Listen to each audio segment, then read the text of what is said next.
Petugas Badan Penanggulangan Bencana Kabupaten Gianyar pagi kemarin bergerak cepat untuk membersihkan dahan pohon berdiameter 50 cm yang patah di Desa Sayan Ubud Gianyar.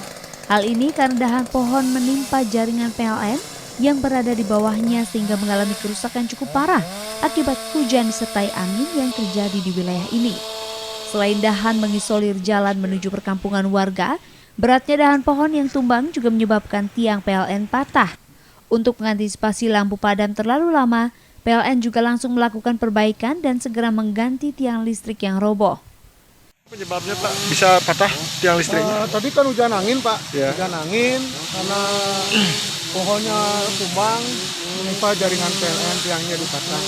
Ini yang sekarang terputus alirannya di mana saja Pak? Yang mati lampu ini? Putaran Semana ini ya? mana nih Pak? Tapi segera diperbaiki begitu ya? Ya segera, Baik. dari odarin tiang. Baik. Petugas gabungan BPBD dan PLN Gianyar memastikan bencana dahan pohon patah dan rusaknya jaringan PLN ini bisa tertangani segera. Akses jalan menuju perkampungan juga segera dapat dilalui dan lampu kembali menyala. Nyoman Sudarmika, Kompas TV Gianyar, Bali.